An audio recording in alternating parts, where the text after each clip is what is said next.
इलाज है या नहीं है, क्योंकि इलाज तो अभी तक सर्दी जुकाम का भी नहीं है, सर्दी जुकाम की भी कोई वैक्सीन नहीं है। क्या हम उससे डरते हैं?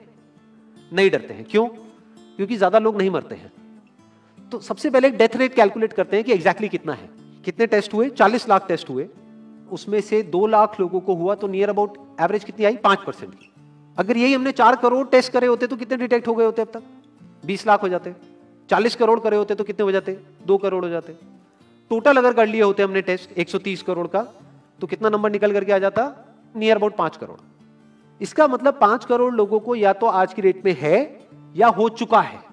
और एक और मजे की बात यह है कि कोरोना में ऐसा नहीं है कि जिसको भी होता है उन सबके सिम्टम्स आते हैं। 80% से ज्यादा जो केसेस होते हैं वो असिम्टोमेटिक होते हैं, उनमें कोई सिम्टम्स नहीं आते हैं। यानी अगर मुझे हो गया है और मैं ठीक भी हो गया हूं तो मुझे पता तक नहीं है। वो तब मुझे पता लगेगा अगर मैं अपने टेस्ट कराऊंगा जिसको एंटीबॉडी टेस्ट बोलते हैं, और मेरी बॉडी में एंटीबॉडीज मिलेंगी, तब मैं कह सकता हूं कि हाँ मेरे को था और वो ठीक हो गया है। तो अभी अगर हम बेसिक सी कैलकुलेशन करें तो 5 करोड़ निकल करके आ रहा है नंबर। उसमें से डेथ कितनी हुई है? 5800। तो 5 करोड़ में से 5800 डेथ हुई है। पहले तो इसको कैलकुलेशन को हमको ठीक करना है। डेथ को अंडर रिपोर्ट करने का कोई तरीका नहीं है, बल्कि ओवर रिपोर्ट किया जा सकता है। ओवर रिपोर्ट कैसे? फॉर एग्जांपल आपकी बॉडी में टेस्ट हुआ, आपकी बॉडी में मिला कोरोना वायरस, लेकिन आपके अंदर पहले ही बहुत सारी प्रॉब्लम्स चली रही थी, तब भी आपकी किसी ना किसी वजह से डेथ होने ही वाली थी। बट क्योंकि ये कोरोना आया आपकी बॉडी में, इस वजह से आपकी डेथ हो गई, तो ये ट्रिगर कर गया। तो ये जो 5800 का नंबर है, ये इससे कम तो हो सकता है, इससे ज्यादा होने के चांसेस बहुत कम है।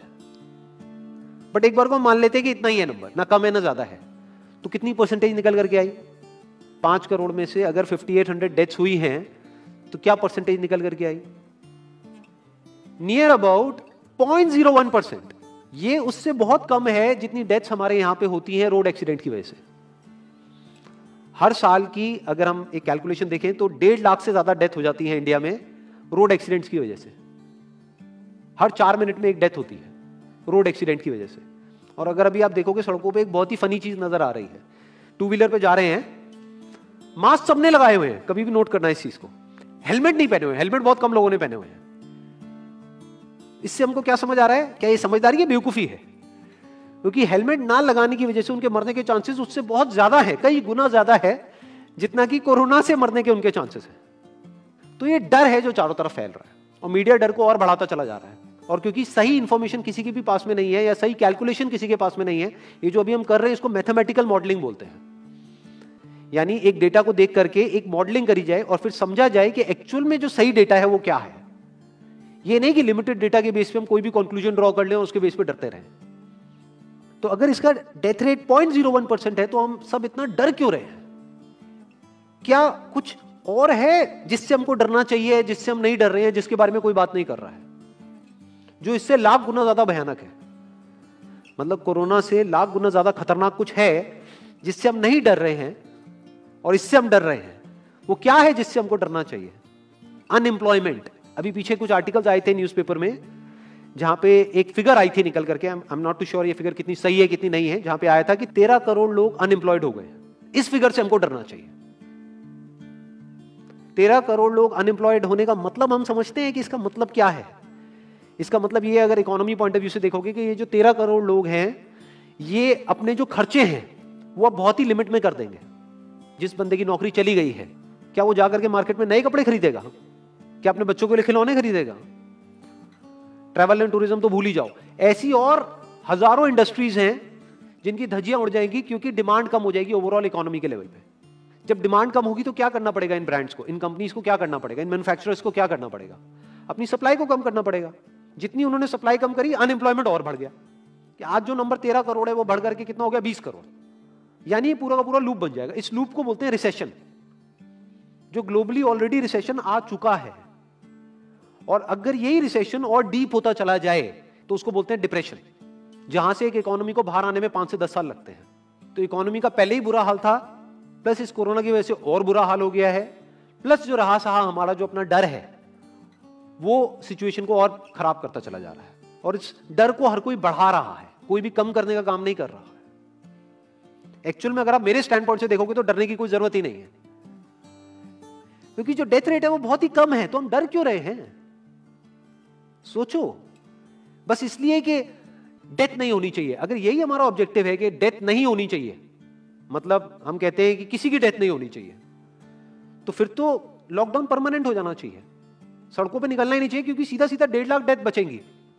1.5 लाख लोग जो हर साल एक्सीडेंट में मरते हैं, उनको हम बचा सकते हैं ना, उनकी लाइफ बच जाएगी। परमानेंट कर दो लॉकडाउन को। कैसा है आइडिया?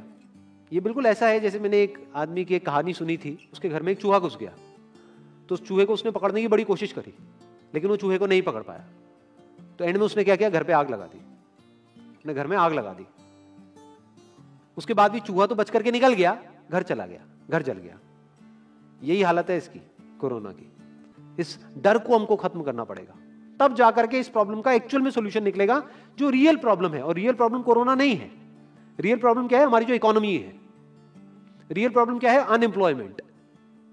तो इस वीडियो के थ्रू मैं अपनी एक हम्बल रिकमेंडेशन देना चाहूंगा गवर्नमेंट ऑफ इंडिया को, या जो भी लोग एक पर्टिकुलर पोजीशन पे हैं उन लोगों को, कि हमको टेस्ट करने कम करने हैं, टेस्ट बढ़ाने नहीं है।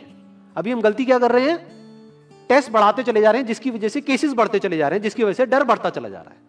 गवर्नमेंट क्या एक क्राइटेरिया नहीं बना सकती कि जो क्रिटिकल केसेस है बस उन्हीं का टेस्ट करो, क्योंकि उन्हीं को हॉस्पिटल में एडमिट करने की जरूरत है, तो उन्हीं का टेस्ट होना चाहिए ना। जो वैसे ही ठीक हो रहे हैं, अपने आप ही ठीक हो रहे हैं, जिनको माइनर सिम्टम्स हैं और वो खुद ही ठीक हो रहे हैं, उनका टेस्ट करने की क्या जरूरत है? उससे तो पैनिक और बढ़ेगा। और अगर टेस्ट कर भी दिया तो हम करने क्या वाले हैं? उनको क्या हॉस्पिटल में एडमिट करने वाले हैं? नहीं, घर पे क्वारंटाइन करने वाले हैं। अभी जो क्वारंटाइन वाला फंडा है, ये भी जब बेस छोटा होता है तब तो काम करता है, जब करोड़ों में हो जाता है तब काम नहीं करता है। मैं अगर एग्जांपल से समझाने की कोशिश करूं, जो मेरी थॉट प्रोसेस है उसको, इमेजिन करो एक ऐसी सिचुएशन है कि हम एक घर में है और चारों तरफ से बाढ़ आई हुई है, और ये जो घर है हमारा वो ऐसा है, इसको इमेजिन करो जहां पे हजारों दरवाजे हैं। तो हम क्या करें, इसमें से एक दरवाजे को पकड़ लें और उसी को पक्का करते चले जाएं। ये है क्वारंटीन, और बाकी के हजारों खुले पड़े हैं। एक को हम पक्का करते चले जा रहे हैं क्योंकि यहां से पानी अंदर नहीं आना चाहिए। इंडिया की पॉपुलेशन क्या है? 130 करोड़। टेस्ट कितने हुए हैं अभी तक? 40 लाख। डेली के कितने हो रहे हैं? 1 लाख। महीने के कितने हुए? 30 लाख। साल के कितने हुए? 3 करोड़ 60 लाख। तो यानी कि अगर हमको सबका टेस्ट करना है तो कितने साल लगेंगे? 36 साल। तो जब हमको दिख रहा है साफ साफ कि हम सबका टेस्ट कर ही नहीं सकते, तो हम टेस्ट क्यों बढ़ाते चले जा रहे हैं? या तो सबका टेस्ट करो और सब में से सबको देख करके सबको क्वारंटाइन कर दो। ये बिल्कुल ऐसा हुआ कि वो जो घर है जिसकी मैंने अभी बात करी, या तो उसको हर तरफ से सिक्योर करो कि अगर उसके 1000 दरवाजे हैं तो एक को बंद मत करो, सारे बंद कर दो। तब आप कह सकते हो कि यहां पानी अंदर नहीं आएगा, कि हमने 130 करोड़ लोगों का टेस्ट कर लिया है, उसमें से केसेस निकल गए हैं 6 करोड़, और 6 करोड़ को हमने क्वारंटीन कर दिया है। अब ये आगे नहीं फैलेगा, अब 6 करोड़ से 10 करोड़ पे नहीं जाएगा। बट हमने टेस्ट ही करे 40 लाख, जिसमें से केसेस आए 2 लाख। अगर इन 2 लाख को हमने क्वारंटीन कर भी दिया तो बाकी करोड़ों लोग तो बाहर घूम रहे हैं ना, तो उससे होगा क्या? तो अब हमको समझ जाना चाहिए कि इसको रोकने का कोई तरीका नहीं है। तो अब इसका प्रैक्टिकल सॉल्यूशन क्या है? गवर्नमेंट की तरफ से हमको सिर्फ ये इंफॉर्मेशन चाहिए कि भैया अभी कितने बेड्स ऑक्यूपाइड हैं आपके स्टेट में, और अभी कितने और आपने अरेंजमेंट कर रखा है, और कितने और कर सकते हो। अब वो बेड चाहे किसी हॉस्पिटल में हो, चाहे किसी होटल में हो। और प्लस ये इंफॉर्मेशन क्यों नहीं जा रही लोगों के पास में कि इतना डरने की जरूरत नहीं है जितना आप डर रहे हो।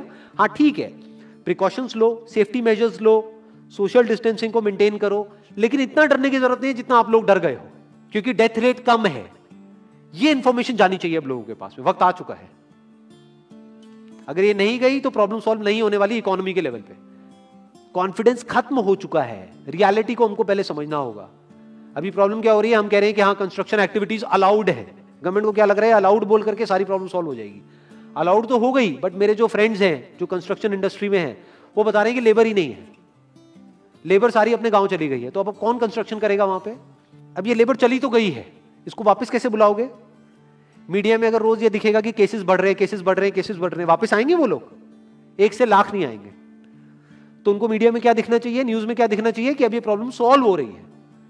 तो लोगों के अंदर का डर निकलना चाहिए। यानी जो भी मैंने अभी तक कहा, अगर मैं उसको सम अप करूं तो वो क्या है प्रैक्टिकली, अगर पॉइंटर्स में सॉल्यूशन देखा जाए। नंबर 1 मोस्ट इंपॉर्टेंट, टेस्ट धीरे धीरे हमको कम करने हैं, बढ़ाने नहीं है। दिन के 1 लाख टेस्ट हो रहे हैं, मैं ये नहीं कह रहा कि एकदम से 10,000 कर दो, 1 लाख के 90,000 कर दो, एटलीस्ट बढ़ाओ मत। समझ गए? 1 लाख के 1.5 लाख टेस्ट मत करो दिन के, 2 लाख मत करो, क्योंकि तब भी 36 साल लगेंगे पूरा करने में। अगर आपने स्पीड डबल भी कर दी तब भी 18 साल लगेंगे, 18 साल तक तो पता नहीं ये बीमारी कहां होगी, किसी को याद तक नहीं होगा।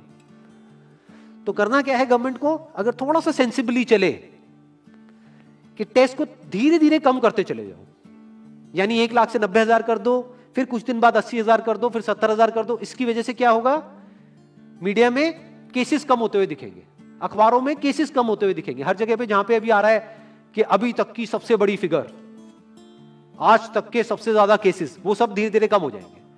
कम मीडिया में पैनिक फैलेगा, कम पैनिक फैलेगा लोगों में, धीरे धीरे लोग बाहर निकलना शुरू होंगे, जो अभी नीड ऑफ द आवर है। धीरे धीरे लोग बाहर निकलेंगे, धीरे धीरे डिमांड बढ़ेगी, धीरे धीरे लोगों में कॉन्फिडेंस आएगा, धीरे धीरे लोग जो गांव चले गए हैं वो वापस आएंगे, एक्चुअल में काम शुरू होगा। ऑन पेपर नहीं कि काम शुरू हो गया है, एक्चुअल में लोगों का काम शुरू होगा, लोगों का काम शुरू होगा, इकोनॉमी शुरू होगी। बिल्कुल ऐसा है जैसे 2 महीने के लिए आप किसी गाड़ी को बंद करके कहीं पे रख दोगे राज में, तो क्या होगा, बैटरी डाउन हो जाएगी, उस वक्त क्या करना पड़ेगा, उसको धक्का मारना पड़ेगा। तो अभी उस धक्के की जरूरत है, जंप स्टार्ट की जरूरत है। अब जो टाइम है वो डरने का नहीं है, इस डर को खत्म करने का है, क्योंकि कोरोना ने जितने लोगों को नहीं मारा, ये डर मारने वाला है असलियत में। तो अब इस डर को खत्म करने का टाइम आ गया है। अब हम सबको मिलकर के दिमाग ये लगाना है, ये नहीं कि डर को कैसे बढ़ाएं, बल्कि दिमाग ये लगाना है कि डर को कैसे कम करें या खत्म करें, और लोगों के कॉन्फिडेंस को कैसे वापस से लेकर के आए। आप बने रहिए हमारे यानी मुंबई सहारा न्यूज़ के साथ में, पल पल की खबरों के साथ आपके साथ हाजिर होऊंगा। लेकिन आप हमारे मुंबई सहारा न्यूज़ को सब्सक्राइब करना ना भूलें, मैसेज कमेंट ज़रूर भेजें। आपके इलाकों में किसी भी तरह की कोई शिकायत या समस्या हो तो हमें वीडियो सहित भेज दीजिए, हम आपकी खबरों को अपने चैनल में प्राथमिकता से टेलीकास्ट करेंगे। तो हमें दीजिए इजाज़त, जब तक के लिए नमस्कार।